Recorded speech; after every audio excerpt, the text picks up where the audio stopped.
अल्हम्दुलिल्लाह, अल्लाह का लाख लाख शुक्र है कि जिसने अपनी याद की तौफीक और मौका फ़राहम किया।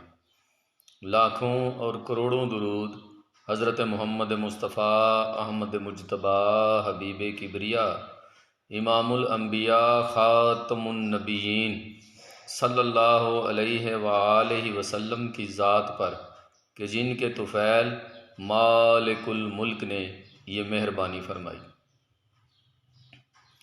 आज हम बात करेंगे कि एक मुरीद को अपने शेख की सोहबत में कितना वक़्त गुजारना चाहिए, कितनी मुद्दत उसे अपने शेख की सोहबत में रहना चाहिए और क्या मुरीद का शेख की सोहबत में रहना ज़रूरी है और अगर ज़रूरी है तो किस हद तक। तो इस बात को समझने के लिए कि मुरीद का शेख की सोहबत में रहना कितना ज़रूरी है, उतना ही ज़रूरी है जितनी इंसान की सांसें ज़रूरी हैं। अगर कोई राह तरीक़त का मुसाफिर है और उसकी तलब जो है वो सच्ची है और वो इस रास्ते में अपनी सारी मनाज़िल को तय करके कुर्बे इलाही के हुसूल को अपनी मंशा समझता है, तो उसके लिए पीर और मुर्शद और शेख जो भी आप नाम दे लें, उसकी सोहबत में रहना इतना ही ज़रूरी है जितनी उसके लिए खुराक और उसकी सांसें ज़रूरी हैं। क्योंकि राह तरीक़त में पहला और आखिरी ज़ीना जो आपको आपकी मंजिल तक पहुंचाएगा वो आपके मुर्शद की ज़ात है। इसी सीढ़ी के ज़रिए आप कुर्बे इलाही के हुसूल में कामयाब होंगे। मंजिल आपको इसी सीढ़ी से गुज़र कर मिलेगी। जो शख्स अपने पीर की सोहबत से दूर रहेगा, जितना दूर रहेगा उसको उतना फैज़ भी कम मिलेगा।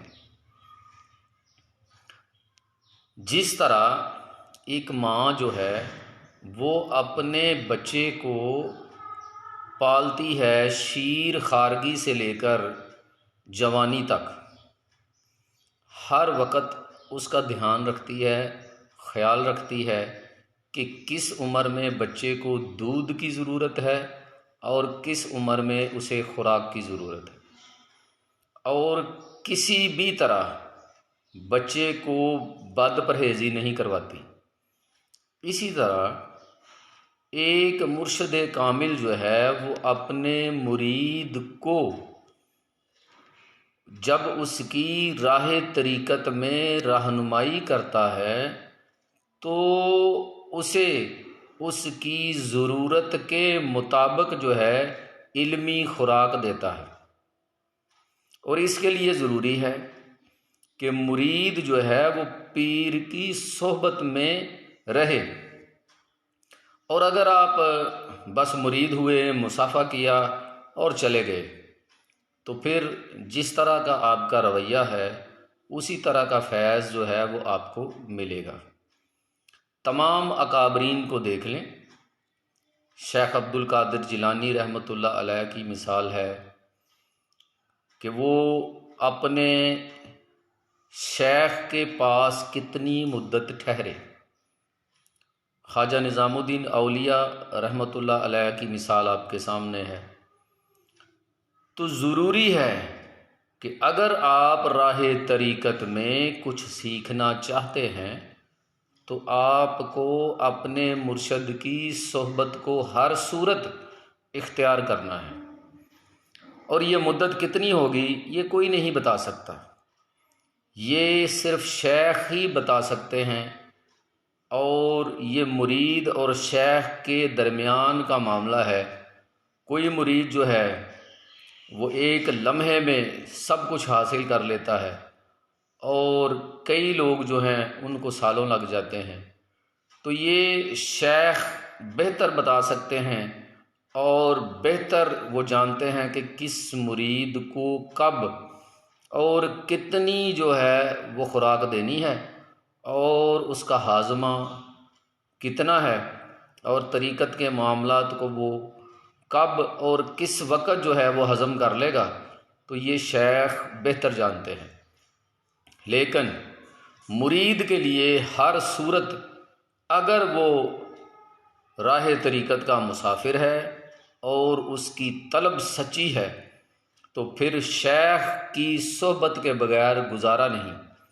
आपको हर मुमकिन कोशिश करनी है कि जितना ज़्यादा अरसा आप अपने शेख की सोहबत में गुजार सकें, उनके करीब रह सकें और उनके पास रहने के साथ साथ अपनी तालीम व तरबियत जो है वो हासिल कर सकें, ये आपके लिए उतना ही मुमिद्दो मावन है और आपके हक़ में बेहतर है।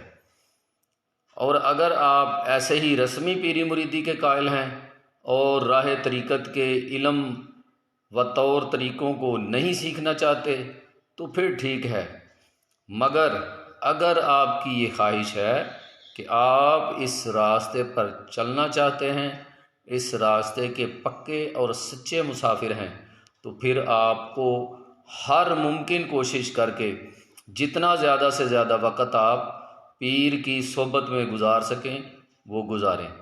उम्मीद है कि आपको मेरी बात समझ आ गई होगी। वमा अलैना इल्लल बलागुल मुबीन। अस्सलामु अलैकुम।